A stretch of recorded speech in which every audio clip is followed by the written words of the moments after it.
ದೇವೇ ನಮಃ. ಎಲ್ಲರಿಗೂ ನಮಸ್ಕಾರ. ನಮ್ಮ ಪ್ರಯಾಣ ಕಾಶಿಯಿಂದ ಈಗ ಚಿತ್ರಕೂಟದ ಕಡೆಗೆ. ಚಿತ್ರಕೂಟಕ್ಕೆ ಕಾಶಿಯಿಂದ ಬಸ್ಸಲ್ಲಿ 10 ಗಂಟೆ ಜರ್ನಿ ಆಗ್ತದೆ. ಈಗ ನಾವು ಈ ಒಂದು ಚಿತ್ರಕೂಟದಲ್ಲಿ ಬಂದಿಳಿದಾಗ ಅಲ್ಲಿಯ ಸ್ಥಳೀಯ ನಿವಾಸಿಯೊಬ್ಬರ ಪರಿಚಯ ಆಯಿತು. ಆ ಸ್ಥಳೀಯ ನಿವಾಸಿಯವರು ನಮಗೆ ಅಲ್ಲಿಯ ಒಂದು ಸ್ಥಳದ ಮಹಾತ್ಮೆಯ ಬಗ್ಗೆ ಸವಿವರವಾಗಿ ಹೇಳಿದ್ದಾರೆ. ಅದನ್ನು ನಾನು ಹೇಗೆ ಕೇಳಿಸ್ಕೊಂಡಿದ್ದೆ, ನನಗೆ ಎಷ್ಟು ಅರ್ಥ ಆಗಿದೆ ಅದನ್ನು ನಿಮಗೂ ಸಹ ಹೇಳ್ತಾ ಹೋಗ್ತೇನೆ. ಯಾಕೆಂತ ಹೇಳಿದರೆ ಚಿತ್ರಕೂಟದ ಬಗ್ಗೆ ಯಾರಿಗೂ ಅಷ್ಟೊಂದೇನು ಗೊತ್ತಿಲ್ಲ, ನನಗೂ ಸಹ ಏನೂ ಗೊತ್ತಿರಲಿಲ್ಲ. ಅಲ್ಲಿ ಹೋಗಿ ಮುಟ್ಟೋವರೆಗೂ ನನಗೆ ಚಿತ್ರಕೂಟದ ಬಗ್ಗೆ ಏನೂ ಸಹ ಗೊತ್ತಿರಲಿಲ್ಲ. ಆದರೆ ಆ ಒಂದು ಚಿತ್ರಕೂಟ ಅನ್ನೋ ಒಂದು ಸ್ಥಳ ಅದೆಷ್ಟು ಮಹತ್ವವಾದದ್ದು ಮತ್ತು ಎಷ್ಟು ಮಹಿಮಾತೀತವಾಗಿದ್ದು ಅಂಥೇಳಿ ಅಲ್ಲಿ ಹೋದ್ಮೇಲೆ ನನಗೂ ಗೊತ್ತಾಯಿತು. ನಾವು ಆ ಒಂದು ಸ್ಥಳೀಯರ ಜೊತೆಗೆ ದೋಣಿ ವಿಹಾರ ಕೂಡ ಮಾಡಿದ್ದೇವೆ. ಎಲ್ಲ ನದಿಯಲ್ಲಿ ನಮ್ಮನ್ನು, ಅಂದರೆ ಮಂದಾಕಿನಿ ನದಿ ಹರಿತಾ ಇದೆ ಅಲ್ಲಿ, ಆ ನದಿಯಲ್ಲಿ ನಮ್ಮನ್ನು ಅವರು ದೋಣಿಯಲ್ಲಿ ಕರ್ಕೊಂಡು ಹೋಗಿದ್ದಾರೆ. ಈ ಚಿತ್ರಕೂಟ ಅನ್ನೋದು ಮಧ್ಯಪ್ರದೇಶ ಹಾಗೂ ಉತ್ತರ ಪ್ರದೇಶ ರಾಜ್ಯಗಳ ನಡುವೆ ಇದೆ. ಇದೊಂದು ಪ್ರಾಚೀನ ಪುಣ್ಯಕ್ಷೇತ್ರ. ಇಲ್ಲಿ ಮಂದಾಕಿನಿ ನದಿ ಹರಿತಾ ಇದೆ. ಈ ಮಂದಾಕಿನಿ ನದಿಯ ಒಂದು ದಡ ಮಧ್ಯಪ್ರದೇಶದಲ್ಲಿದ್ದರೆ ಇನ್ನೊಂದು ದಡ ಉತ್ತರ ಪ್ರದೇಶದಲ್ಲಿದೆ. ಇಲ್ಲಿ ಅತ್ರಿ ಮಹಾಮುನಿ, ನಿಮ್ಗೆ ಗೊತ್ತಿರಬಹುದು, ಅತ್ರಿ ಮತ್ತು ಅನಸೂಯ ದೇವಿ ಇದ್ರಲ್ಲ, ಅವರು ಇರುವಂತಹ ಒಂದು ಸ್ಥಳ ಇದು. ಮೊದಲು ಪ್ರಾಚೀನ ಕಾಲದಲ್ಲಿ ಅವರು ಇಲ್ಲೇ ವಾಸವಾಗಿದ್ರಂತೆ. ಮತ್ತು ಬ್ರಹ್ಮ ವಿಷ್ಣು ಮಹೇಶ್ವರರು ಈ ಅನಸೂಯ ತಾಯಿಯ ಪಾತಿವೃತ್ಯವನ್ನು ಪರೀಕ್ಷೆ ಮಾಡಲಿಕ್ಕೆ ಸ್ವತಃ ಭೂಮಿಗೆ ಬಂದು ಭೂಮಿಗೆ ಬರ್ತಾರಂತೆ. ಅವ್ರ ಜೊತೆ ಬಂದಾಗ ಅವರು ಆ ಮೂವರನ್ನು ಪುಟ್ಟ ಮಕ್ಕಳನ್ನಾಗಿ ಮಾಡಿ ತನ್ನ ಎದೆ ಹಾಲನ್ನು ಕುಡಿಸಿ ಅಲ್ಲಿ ತೊಟ್ಟಿಲನ್ನು ಕಟ್ಟಿ ಜೋಗುಳ ಹಾಡ್ತಾ ಇದ್ರಂತೆ. ಅಂತಹ ಒಂದು ಪುಣ್ಯಕ್ಷೇತ್ರ ಅದು, ಅಂತಹ ಒಂದು ಶ್ರೇಷ್ಠವಾದ ಸ್ಥಳ. ಅನೇಕ ಋಷಿಮುನಿಗಳು ವಾಸ ಇದ್ರಂತೆ. ಇಂತಹ ಒಂದು ಪುಣ್ಯಕ್ಷೇತ್ರಕ್ಕೆ ಪ್ರಭು ಶ್ರೀರಾಮಚಂದ್ರ ತನ್ನ ಮಡದಿ ಸೀತಾಮಾತೆಯೊಂದಿಗೆ ಲಕ್ಷ್ಮಣನೊಂದಿಗೆ ಬರ್ತಾರೆ. ಅವರು ಪಟ್ಟಾಭಿಷೇಕ ಆಗುವಂತಹ ಒಂದು ಸಂದರ್ಭ. ಆ ಸಂದರ್ಭದಲ್ಲಿ ಪಟ್ಟಾಭಿಷೇಕದ ಬದಲು ವನವಾಸಕ್ಕೆ ಹೋಗುವಂತಹ ಒಂದು ವಿಧಿ. ಆಗ ಅವರು ವನವಾಸದ ಒಂದು ಉಡುಗೆ ತೊಡುಗೆಯನ್ನು ತೊಟ್ಟು ಬರ್ತಾರೆ. ಬರುವಾಗ ಭಾರದ್ವಾಜ ಮುನಿಗಳ ಆಶ್ರಮಕ್ಕೆ ಹೋಗ್ತಾರೆ. ಅಲ್ಲಿ ಭಾರದ್ವಾಜ ಮುನಿಗಳ ಹತ್ರ ಅವರು ವಿಚಾರಿಸ್ತಾರೆ, ನಮಗೆ ಉಳಿದುಕೊಳ್ಳುವಂತಹ ಒಂದು ಶ್ರೇಷ್ಠವಾದ ಸ್ಥಳ ಇದ್ದರೆ ನೀವು ಹೇಳಿ. ಯಾಕೆಂತ ಹೇಳಿದರೆ ನಮಗೆ ಇಲ್ಲಿನ ಪರಿಚಯ ಅಷ್ಟೊಂದೇನು ಇಲ್ಲ, ಹಾಗಾಗಿ ನೀವು ನಮಗೆ ಸಲಹೆ ಮಾಡಿ ಅಂತ ಶ್ರೀರಾಮ ಕೇಳ್ಕೊಳ್ತಾರೆ. ಆಗ ಭಾರದ್ವಾಜ ಮುನಿಗಳು ಸೂಚಿಸುವುದು ಈ ಚಿತ್ರಕೂಟ. ಈ ಚಿತ್ರಕೂಟದಲ್ಲಿ ನಿಮಗೆ ಏನೂ ತೊಂದರೆ ಆಗಲಿಕ್ಕಿಲ್ಲ, ನೀವು ಅಲ್ಲಿಗೆ ಹೋಗಿ ಅಂತ ಹೇಳ್ತಾರೆ. ಅವರ ಸಲಹೆ ಮೇರೆಗೆ ಶ್ರೀರಾಮ ಪ್ರಭು ಚಿತ್ರಕೂಟಕ್ಕೆ ಬರ್ತಾರೆ. ಅಂತಹ ಒಂದು ಶ್ರೀರಾಮ ಪ್ರಭು ಕಾಲಿಟ್ಟಿರುವಂತಹ ಪಾದಸ್ಪರ್ಶ ಆಗಿರುವಂತಹ ಈ ಚಿತ್ರಕೂಟ ಇವತ್ತಿಗೂ ಕೂಡ ಅಲ್ಲಿ ಶ್ರೀರಾಮ ಜಪ ತುಂಬ ಚಿಕ್ಕ ಮಗುವಿನಿಂದ ಹಿಡಿದು ಮುದುಕರವರೆಗೂ ಶ್ರೀರಾಮ ಜಪ ಆಗ್ತಾನೆ ಇರ್ತದೆ. ಅವ್ರ ಹತ್ರ ಅಷ್ಟು ಭಾವ, ಅಷ್ಟು ಭಕ್ತಿ ಅವ್ರ ಹತ್ರ ಇದೆ, ಅಲ್ಲಿನ ನಿವಾಸಿಗಳ ಹತ್ರ. ಈ ಒಂದು ಚಿತ್ರಕೂಟದಲ್ಲಿ ರಾಮ್ ಘಾಟ್ ಒಂದನ್ನು ನಾನು ನಿಮಗೆ ಒಂದೊಂದೇ ಹೇಳ್ತಾ ಹೋಗ್ತೇನೆ. ಇಲ್ಲಿ ರಾಮ್ ಘಾಟ್ ಅಂತಿದೆ. ಇದು ಮಂದಾಕಿನಿ ನದಿಯ ದಡದಲ್ಲಿರೋದ್ರಿಂದ ಇಲ್ಲಿ ಈ ರಾಮ್ ಘಾಟಲ್ಲಿ ಕೂಡ ಗಂಗಾ ನದಿಯಲ್ಲಿ ಆರತಿ ಆಗ್ತದಲ್ಲ, ಅದೇ ಥರ ಆರತಿ ಈ ಘಾಟಲ್ಲಿ ಆಗ್ತದೆ, ರಾಮ್ ಘಾಟಲ್ಲಿ. ಮತ್ತು ಈ ರಾಮ್ ಘಾಟಲ್ಲಿ ಸ್ನಾನ ಮಾಡೋದ್ರಿಂದ ಎಲ್ಲ ಪಾಪಗಳಿಂದ ಮುಕ್ತಿ ಸಿಗ್ತದಂತೆ. ಅಂಥ ಒಂದು ಪವಿತ್ರವಾದಂತಹ ಒಂದು ಘಾಟದು. ಇದೇ ಘಾಟಲ್ಲೇ ತುಳಸಿದಾಸರಿಗೆ ಶ್ರೀರಾಮ ಪ್ರಭು ಬಾಲರೂಪಿಯಾಗಿ ಕಾಣಿಸ್ಕೊಂಡಂತೆ, ಅಂದರೆ ದರ್ಶನ ಕೊಟ್ಟನಂತೆ ಅವರಿಗೆ. ಬಾಲರೂಪದಲ್ಲಿ, ಅವನ ಬಾಲ್ಯದ ರೂಪದಲ್ಲಿ ದರ್ಶನ ಕೊಟ್ಟನಂತೆ. ಆಮೇಲೆ ತುಳಸಿದಾಸರು ಶ್ರೀರಾಮಚರಿತ್ರ ಅನ್ನುವ ಒಂದು ಗ್ರಂಥವನ್ನು ಅಲ್ಲೇ ರಚನೆ ಮಾಡಿದರು. ಹಾಗೆ ಈ ಘಾಟಲ್ಲಿ ಶ್ರೀರಾಮಚಂದ್ರ ಮತ್ತು ಸೀತಾಮಾತೆ ಮತ್ತು ಲಕ್ಷ್ಮಣರು ಸ್ನಾನ ಮಾಡ್ತಾ ಇದ್ರಂತೆ. ಹಾಗೆಯೇ ಇನ್ನೊಂದು ಜಾನಕಿ ಕುಂಡ ಅಂತ. ಈ ಜಾನಕಿ ಕುಂಡ ಈ ರಾಮ್ ಘಾಟಿಂದ 2 ಕಿಲೋಮೀಟರ್ ದೂರದಲ್ಲಿದೆ. ಸೀತಾಮಾತೆ ಪ್ರತಿದಿನ ಇಲ್ಲಿ ಸ್ನಾನ ಮಾಡ್ತಾ ಇದ್ರಂತೆ. ಹಾಗಾಗಿ ಈ ಒಂದು ಕ್ಷೇತ್ರಕ್ಕೆ ಜಾನಕಿ ಕುಂಡ ಅಂತ ಒಂದು ಹೆಸರು ಬಂದಿದೆ. ಇಲ್ಲಿ ಒಂದು ಬಂಡೆಯ ಮೇಲೆ ಸೀತಾದೇವಿಯ ಹೆಜ್ಜೆ ಗುರುತು ಈಗಲೂ ನಮಗೆ ನೋಡಲಿಕ್ಕೆ ಸಿಗ್ತದೆ.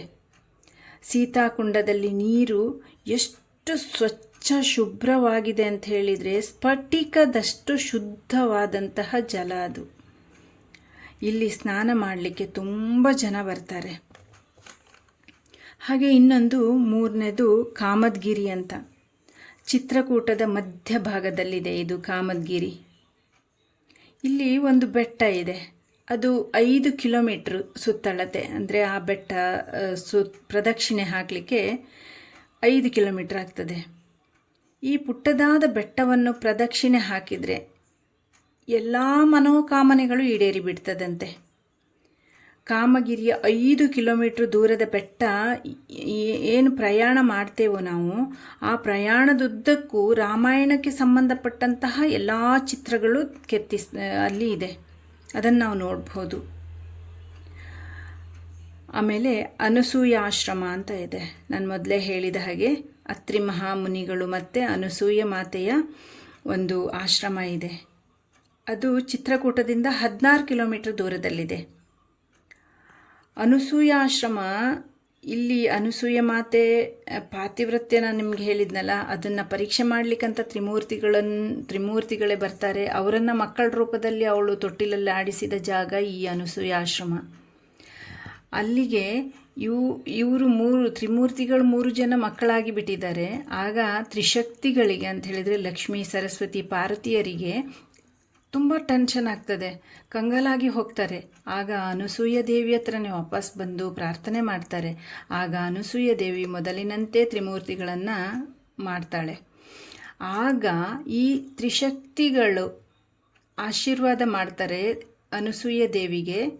ಹಾಗಾಗಿ ಈ ಅನಸೂಯ ದೇವಿಗೆ ತ್ರಿಮೂರ್ತಿಗಳ ಅಂಶ ಹೊಂದಿರುವಂತಹ ದತ್ತಾತ್ರೇಯ ಅನ್ನುವ ಪುತ್ರನನ್ನು ಪಡೆದಂತಹ ಸ್ಥಳವೇ ಈ ಅನಸೂಯ ಆಶ್ರಮ. ಇಡೀ ಚಿತ್ರಕೂಟವನ್ನೇ ಮಂದಾಕಿನಿ ನದಿ ಆವರಿಸಿದೆ. ಅಂದರೆ ಇಡೀ ಚಿತ್ರಕೂಟಕ್ಕೆ ಮಂದಾಕಿನಿ ನದಿಯ ಒಂದು ಕಾವಲಿದ್ದ ಹಾಗೆ ಇದೆ ಅಂತ ಹೇಳ್ತಾರೆ ಅವರು ಸ್ಥಳೀಯರು. ಇಲ್ಲಿ ಒಮ್ಮೆ ಈ ಒಂದು ಮಂದಾಕಿನಿ ನದಿ ಒಣಗಿ ತುಂಬ ಬರಡಾಗಿತ್ತಂತೆ. ಭೂಮಿಯೆಲ್ಲ ಎಲ್ಲಿಯೂ ಒಂದು ಹನಿ ನೀರು ಕೂಡ ಕಾಣಲಿಕ್ಕೆ ಸಿಗ್ತಿರ್ಲಿಲ್ಲ ಆಗಿತ್ತಂತೆ. ಅಂತಹ ಸಮಯದಲ್ಲಿ ಅತ್ರಿ ಮಹರ್ಷಿಗಳು ಅನಸೂಯ ದೇವಿ ಹತ್ರ ನೀರು ತರಲಿಕ್ಕೆ ಕಳಿಸ್ತಾರಂತೆ, ನೀರು ತೊಗೊಂಡು ಬಾ ಅಂಥೇಳಿ. ಆ ತಾಯಿ ಹೋದಲ್ಲಿ ಎಲ್ಲಿ ನೋಡಿದರೂ ಒಂದು ಹನಿ ನೀರಿಲ್ಲ, ಎಲ್ಲ ಕಡೆ ನೀರು ಒಣಗಿ ಭೂಮಿ ಬರಡಾಗಿ ಕಾಣ್ತಾ ಇತ್ತಂತೆ. ಚಿಂತಾಕ್ರಾಂತಳಾದಂತಹ ಅನಸೂಯ ಮಾತೆ ಒಂದು ಮರದ ಕೆಳಗೆ ಕುಳಿತು ಜೋರಾಗಿ ಅಳ್ತಾಳಂತೆ. ಯಾಕೆಂದರೆ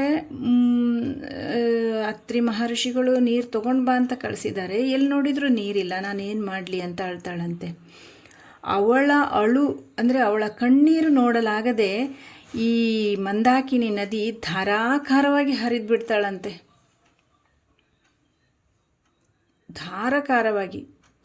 ಅದು ಇವತ್ತಿಗೂ ಕೂಡ ಈ ಒಂದು ಮಂದಾಕಿನಿ ನದಿ ಹರಿಲಿಕ್ಕೆ ಕಾರಣ ಅನಸೂಯ ಮಾತೆಯೇ ಅಂತ ಹೇಳ್ತಾರೆ ಅಲ್ಲಿನವರು. ಇನ್ನೊಂದು ಗುಪ್ತ ಗೋದಾವರಿ ಅಂತ. ಈ ಗುಪ್ತ ಗೋದಾವರಿ ಒಂದು ಈ ಚಿತ್ರಕೂಟದಿಂದ 13 ಕಿಲೋಮೀಟರ್ ದೂರದಲ್ಲಿದೆ. ಇದು ವಿಂಧ್ಯ ಪರ್ವತ ಶ್ರೇಣಿಯಲ್ಲಿಯೇ ಒಂದು ಗುಪ್ತ ಗುಹೆಯಾಗಿದೆ. ಗುಹೆ ಅದು.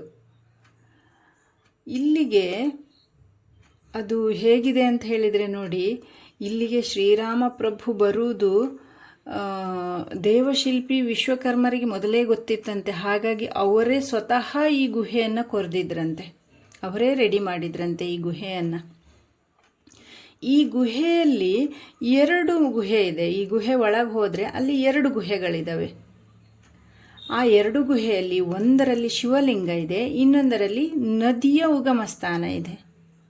ಪ್ರಭು ಶ್ರೀರಾಮಚಂದ್ರರ ಪಾದ ಸ್ಪರ್ಶ ಮಾಡ್ಲಿಕ್ಕಂಥೇಳಿ ಗೋದಾವರಿ ನದಿ ನಾಸಿಕದಿಂದ ಇಲ್ಲಿ ಗುಪ್ತವಾಗಿ ಹರಿದು ಇಲ್ಲಿ ಆವಿರ್ಭವಿಸ್ತಾಳಂತೆ, ಉಗಮ ಆಗ್ತಾಳಂತೆ. ಹಾಗೆ ಉಗಮ ಆಗ್ತಾ ಗೋದಾವರಿ ನದಿ ಸ್ವಲ್ಪ ದೂರ ಹೋಗುವಾಗ ಕಣ್ಮರೆಯಾಗಿ ಹೋಗ್ತಾಳೆ. ಎಲ್ಲಿ ಹೋದ್ಲು ಅಂತ ಗೊತ್ತಾಗೋದಿಲ್ಲ. ಹಾಗಾಗಿ ಅವಳಿಗೆ ಗುಪ್ತ ಗೋದಾವರಿ ಅಂತ ಕರೀತಾರೆ ಅಲ್ಲಿನ ಜನ. ಇಲ್ಲಿಗೆ ಕೂಡ ಈ ಉಗಮ ಆಗ್ತದಲ್ಲ, ಆ ಸ್ಥಳಕ್ಕೆ ತುಂಬ ಜನ ಬರ್ತಾರೆ. ಅಲ್ಲಿ ಸ್ನಾನ ಮಾಡುವುದಿಲ್ಲ, ಎಲ್ಲರೂ ತೀರ್ಥ ಪ್ರೋಕ್ಷಣೆ ಮಾಡ್ಕೊಳ್ತಾರೆ. ಈ ಗುಪ್ತ ಗೋದಾವರಿ ಒಂದು ತುಂಬ ಪ್ರಸಿದ್ಧವಾದಂತಹ ಒಂದು ಸ್ಥಳ ಅಲ್ಲಿ, ಮತ್ತು ಪಾವನವಾದಂತಹ ಸ್ಥಳ. ಇನ್ನೊಂದು ಸ್ಫಟಿಕಶೀಲ ಅಂತ. ಇದು ಮಂದಾಕಿನಿ ನದಿಯ ದಡದಲ್ಲಿ ಇರುವಂತಹ ಒಂದು ಶಿಲೆ. 2 ಬೃಹತ್ ಬಂಡೆ ಇದೆ. ಈ ಒಂದು ನದಿಯ ದಡದಲ್ಲಿ 2 ಬೃಹತ್ ಬಂಡೆ ಇದೆ. ಇಲ್ಲಿ ರಾಮ ಸೀತೆ ಹೆಜ್ಜೆ ಗುರುತು ಇವತ್ತಿಗೂ ಕಾಣಲಿಕ್ಕೆ ಸಿಗ್ತದೆ. ರಾಮ ಸೀತೆ ಹೆಜ್ಜೆ ಗುರುತು ಇದೆ ಆ ಬಂಡೆ ಮೇಲೆ. ಶ್ರೀರಾಮ ಮತ್ತು ಸೀತಾಮಾತೆ ಈ ಬಂಡೆಯ ಮೇಲೆ ಮಲಗಿ ವಿಶ್ರಾಂತಿ ಪಡಿತಾ ಇದ್ರಂತೆ. ಹೀಗೆ ವಿಶ್ರಾಂತಿ ಪಡಿತಾ ಇರಬೇಕಾದ್ರೆ ಒಂದಿನ ಇಂದ್ರನ ಮಗ ಕಾಗೆ ರೂಪದಲ್ಲಿ ಬಂದು ಸೀತಾಮಾತೆಗೆ ತೊಂದರೆ ಕೊಡ್ತಾನಂತೆ. ಆಗ ಶ್ರೀರಾಮಚಂದ್ರನಿಗೆ ಸಿಟ್ಟು ಬಂದು ಅಲ್ಲಿದ್ದಂಥ ದರ್ಬೆಯಿಂದ ಆ ಕಾಗೆಯ ಮೇಲೆ ಪ್ರಯೋಗಿಸಿದಾಗ ಆ ಕಾಗೆ ಕಣ್ಣು ಹೋಗ್ತದಂತೆ. ಒಂದು ಕಣ್ಣು ಕಿತ್ತು ಹೋಗ್ತದಂತೆ. ಹಾಗಾಗಿ ಈಗಲೂ ಕೆಲವರು ಹೇಳ್ತಾರೆ ನೋಡಿ, ಕಾಗೆಗೆ ಒಂದೇ ಕಣ್ಣು ಅಂತ ಹೇಳಿ. ಯಾಕೆ ಅಂತ ಹೇಳಿದರೆ ಇದೇ ಕಾರಣ ಅಂತ ಹೇಳ್ತಾರೆ. ಅಲ್ಲಿನವರು ಅದನ್ನು ತುಂಬ ನಂಬ್ತಾರೆ. ಇನ್ನೊಂದು ಭರತ್ ಮಿಲಾಪ್ ಅಂತ ಹೇಳಿ, ರಾಮನನ್ನು ಪುನಃ ಅಯೋಧ್ಯೆಗೆ ಕರೆದುಕೊಂಡು ಹೋಗಲಿಕ್ಕೆ ಭರತ ಬರ್ತಾನಲ್ವ, ಶ್ರೀರಾಮನನ್ನು ಹುಡುಕಿಕೊಂಡು ಬರ್ತಾನೆ ನೋಡಿ. ಅವನು ಶ್ರೀರಾಮನನ್ನು ಸಂಧಿಸಿದ, ಅಂದರೆ ಶ್ರೀರಾಮನನ್ನು ಕಂಡುಕೊಂಡಂತಹ ಒಂದು ಸ್ಥಳಕ್ಕೆ ಭರತ್ ಮಿಲಾಪ್ ಅಂತ ಹೆಸರು. ಅವರಿಬ್ಬರ ಆಲಿಂಗನ ಮಾಡ್ಕೊಳ್ತಾರೆ. ಅವರಿಬ್ಬರು ಒಬ್ರನ್ನೊಬ್ಬರು ಅಪ್ಪಿಕೊಂಡಾಗ ಅವರು ನಿಂತಹ ಬಂಡೆಯೇ ಮೆದುವಾಗಿ ಅವರಿಬ್ಬರ ಹೆಜ್ಜೆ ಗುರುತು ಇಂದಿಗೂ ಅಲ್ಲಿದೆ. ಅದನ್ನು ನಾವು ನೋಡ್ಬೋದು ಈ ಭರತ್ ಮಿಲಾಪಲ್ಲಿ. ಇನ್ನಂತೂ ಭರತ್ ಕೂಪ್ ಅಂತ.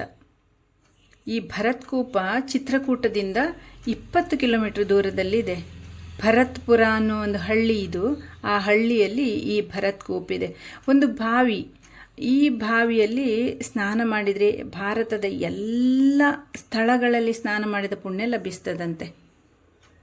ಯಾಕೆ ಅಂತ ಹೇಳಿದರೆ, ಭರತ ಶ್ರೀರಾಮ ಎಲ್ಲಿ ಸಿಗ್ತಾನೋ ಅಲ್ಲಿಯೇ ಪಟ್ಟಾಭಿಷೇಕ ಮಾಡಬೇಕು ಅಂತ ಅಂದ್ಕೊಂಡು ಭಾರತದ ಮೂಲೆ ಮೂಲೆಯಲ್ಲಿರುವ ಪುಣ್ಯ ನದಿಗಳ ನೀರನ್ನು ಸಂಗ್ರಹಿಸಿ ತಗೊಂಡು ಬಂದಿರ್ತಾನಂತೆ. ಒಂದು ತಂಬಿಗೆಯಲ್ಲಿ ಹಿಡ್ಕೊಂಡು ಬಂದಿರ್ತಾನಂತೆ. ಆದರೆ ಶ್ರೀರಾಮ ಪಟ್ಟಾಭಿಷೇಕ ಮಾಡಿಸಿಕೊಳ್ಳುವುದಿಲ್ಲ. ಭರತನಿಗೆ ಹೇಳ್ತಾನೆ, ನಾನು ತಂದೆಯ ಒಂದು ಪಿತೃವಾಕ್ಯ ಪರಿಪಾಲನೆ ಮಾಡಲಿಕ್ಕೋಸ್ಕರ ಬಂದಾಗಿದೆ, ನನ್ನ ಒಂದು ಕರ್ತವ್ಯವನ್ನು ನಾನು ಮಾಡ್ತೇನೆ ಅಂತ ಹೇಳಿ ಅವನು ಪಟ್ಟಾಭಿಷೇಕ ಮಾಡಿಸಿಕೊಳ್ಳಿಲ್ಲ. ಆಗ ಭರತನಿಗೆ ತನ್ನ ಅಂದರೆ ಪಾದುಕೆಯನ್ನು ಕೊಡ್ತಾನೆ. ಭರತ ಆ ಪಾದುಕೆಯನ್ನು ತಗೊಂಡು ಹೋಗ್ತಾ ಇರಬೇಕಾದ್ರೆ ಇವನು ತಂದಿರುವಂತಹ ಪುಣ್ಯ ಜಲ ಹಾಗೆ ಉಳಿತಲ್ಲ, ಇದನ್ನು ಏನು ಮಾಡಬೇಕು ಅಂತ ಅವನಿಗೆ ಗೊತ್ತಾಗೋದಿಲ್ಲ. ಆ ಸಮಯದಲ್ಲಿ ಅತ್ರಿ ಮಹರ್ಷಿಗಳು ಹೇಳಿದ್ರಂತೆ, ಅಲ್ಲೇ ಇರುವ ಒಂದು ಬಾವಿಗೆ ಆ ನೀರನ್ನು ಹಾಕು ಅಂತ ಹೇಳಿ. ಆಗ ಈ ಭರತ ಏನು ಮಾಡ್ತಾನೆ, ಅದೇ ಬಾವಿಗೆ ಈ ನೀರನ್ನು ಸುರಿತಾನೆ. ಹಾಗಾಗಿರೋದು ಈ ಬಾವಿಗೆ ಭರತಕೂಪ ಅಂತ ಕರೀತಾರೆ. ಇಲ್ಲಿ ವಿಶೇಷ ಏನು ಅಂತ ಹೇಳಿದರೆ, ಈ ನೀರನ್ನು ಎಷ್ಟು ಬಾರಿ ತೆಗೆದ್ರೂ ಕೂಡ ಬೇರೆ ಬೇರೆ ರುಚಿ ಇರ್ತದಂತೆ. ಈಗ 100 ಕೊಡಪಾನ ನೀರನ್ನು ಆ ಬಾವಿಯಿಂದ ತೆಗೆದ್ರೂ ಕೂಡ 100 ಕೊಡಪಾನದ ರುಚಿ ಕೂಡ ಬೇರೆ ಬೇರೆ ಅಂತೆ. ಹಾಗಿದೆ ಅಂತೆ ಅಲ್ಲಿ. ಮತ್ತು ಇಲ್ಲಿ ಸ್ನಾನ ಮಾಡಲಿಕ್ಕೆ ತುಂಬ ಜನ ಬರ್ತಾರೆ.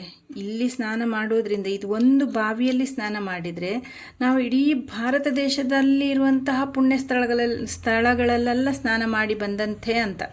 ಹಾಗಾಗಿ ತುಂಬ ಜನ ಇಲ್ಲಿ ಬರ್ತಾರೆ ಸ್ನಾನಕ್ಕೆ. ಇನ್ನೊಂದು ಹನುಮಾನ್ ಧಾರ ಅಂತ. ರಾಮ್ ಘಾಟ್ನಿಂದ 3 ಕಿಲೋಮೀಟ್ರ್ ದೂರ ಇದೆ ಇದು ಹನುಮಾನ್ ಧಾರ. ಇದಕ್ಕೂ ಒಂದು ಕಥೆ ಇದೆ. ಇದು ಮೇಲಿನಿಂದ ಒಂದು ಬೆಟ್ಟ ಇದೆ, ಬೆಟ್ಟ ಅದು. ಆ ಬೆಟ್ಟದ ಮೇಲಿನಿಂದ ಧಾರಾಕಾರವಾಗಿ ಬೀಳೋ ಒಂದು ಜರಿ ಅಂತ ಹೇಳಿದರೆ ಒಂದು ಜಲಪಾತ ಅಂತ ಹೇಳ್ಬೋದು, ಒಂದು ಬುಗ್ಗೆ ಅದು. ಅದು ಹೇಗಿದೆ ಅಂತ ಹೇಳಿ ಯಾಕೆ ಇದು ತಯಾರಾಗಿದೆ ಅಂತ ಹೇಳಿದರೆ, ಹನುಮಂತ ಲಂಕೆಯಲ್ಲಿ ತನ್ನ ಬಾಲದಿಂದ ಲಂಕೆ ದಹನ ಮಾಡ್ತಾನಲ್ಲ, ಲಂಕಾ ದಹನ ಮಾಡ್ತಾನಲ್ಲ, ಮಾಡಿ ಬಂದಾಗ ಕೂಡ ಹನುಮಂತನಿಗೆ ಸಿಟ್ಟು ಕಡಿಮೆ ಆಗೋದಿಲ್ಲಂತೆ, ಕೋಪ ಕಡಿಮೆ ಆಗೋದಿಲ್ಲಂತೆ. ಅವನ ಸಿಟ್ಟನ್ನು ಕಡಿಮೆ ಮಾಡಲಿಕ್ಕೆ ಶ್ರೀರಾಮ ಪ್ರಭು ಏನು ಮಾಡ್ತಾರೆ, ಈ ಒಂದು ಬೆಟ್ಟಕ್ಕೆ ಬಾಣವನ್ನು ಬಿಟ್ಟು ಅವರು ಏನು ಮಾಡ್ತಾರೆ, ಆ ನೀರನ್ನು ಸೃಷ್ಟಿ ಮಾಡ್ತಾರಂತೆ, ಈ ಧಾರೆಯನ್ನು ಸೃಷ್ಟಿ ಮಾಡ್ತಾರೆ. ಇಲ್ಲಿ ಆ ಧಾರೆ ಬೀಳುವುದು ಹನುಮಂತನ ಶಿಲೆಯ ಮೇಲೆ. ಹನುಮಂತನ ಅಂದರೆ ಕೆಂಪು ಕಲ್ಲಿನ ಶಿಲೆ ಇದೆ ಅಲ್ಲಿ, ಅದೇ ಹನುಮಂತ ಅಂತ ಹೇಳ್ತಾರೆ. ಆ ಶಿಲೆಯ ಮೇಲೆ ನೀರು ಬೀಳ್ತದೆ, ಧಾರ ಬೀಳ್ತದೆ. ಇದನ್ನು ಹತ್ತಬೇಕಾದ್ರೆ ಸಾಧಾರಣ ಒಂದು 360 ಮೆಟ್ಟಲನ್ನು ಹತ್ತಿ ಹೋಗಬೇಕಾಗ್ತದೆ ಈ ಒಂದು ಬೆಟ್ಟ ಹತ್ತಬೇಕಾದ್ರೆ.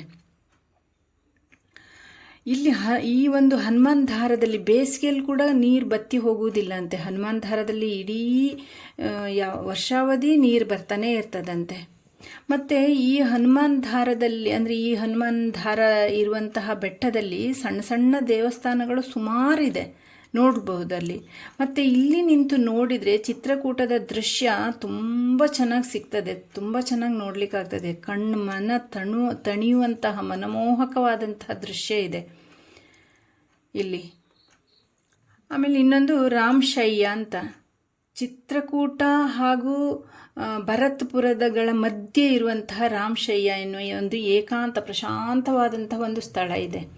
ಅಲ್ಲಿ ಶ್ರೀರಾಮ ಮತ್ತು ಸೀತಾಮಾತೆಯರು ನಿದ್ರೆ ಮಾಡ್ತಾ ಇದ್ರಂತೆ, ಈ ಸ್ಥಳದಲ್ಲಿ ನಿದ್ರೆ ಮಾಡ್ತಾ ಇದ್ರಂತೆ. ಹಾಗಾಗಿ ಇದಕ್ಕೆ ರಾಮಶಯ್ಯ ಅನ್ನುವ ಹೆಸರು. ಶಯ್ಯ ಅಂದ್ರೆ ಗೊತ್ತೆ, ಶಯನ ಮಾಡುವುದು ಅಂತ ಹೇಳಿ. ಮತ್ತು ಇದು ತುಂಬ ಪ್ರಶಾಂತವಾದಂತಹ ಒಂದು ಮೌನವಾದಂತಹ ಪ್ರದೇಶ ಆಗಿರೋದ್ರಿಂದ ಇಲ್ಲಿ ಧ್ಯಾನ ಮಾಡಲಿಕ್ಕೆ ತುಂಬ ಅನುಕೂಲವಾದಂತಹ ಒಂದು ವಾತಾವರಣ ಇದೆ. ಧ್ಯಾನ ಮಾಡಬಹುದು ಇಲ್ಲಿ ಕೂತ್ಕೊಂಡು, ಅಷ್ಟು ಚೆನ್ನಾಗಿದೆ. ಇಷ್ಟೆಲ್ಲ ಒಂದು ಮಹಾತ್ಮೆಯುಳ್ಳಂತಹ ಚಿತ್ರಕೂಟ ತುಂಬ ಭಾವನವಾದಂತಹ ಒಂದು ಶ್ರೀರಾಮ ಪ್ರಭು ಸೀತಾಮಾತೆ ಇದ್ದಂತಹ, ಅಂದರೆ ಅವರು 11.5 ವರ್ಷಗಳ ಕಾಲ ಈ ಚಿತ್ರಕೂಟದಲ್ಲಿದ್ದರಂತೆ.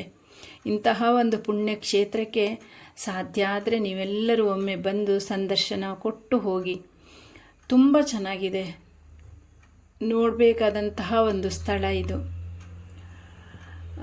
ನನ್ನ ಒಂದು ಚಾನಲ್ಲಿಗೆ ನಿಮ್ಮೆಲ್ಲರ ಸಪೋರ್ಟ್ ಹೀಗೆ ಇರಲಿ. ನನ್ನನ್ನು ಬೆಳೆಸ್ತಾ ಇರೋದಕ್ಕೆ ನಿಮಗೆಲ್ಲರಿಗೂ ಧನ್ಯವಾದಗಳನ್ನು ಹೇಳ್ತಾ ಇವತ್ತಿನ ಈ ಒಂದು ವಿಷಯಗಳನ್ನು ಮುಗಿಸ್ತೇನೆ. ನಮಸ್ಕಾರ.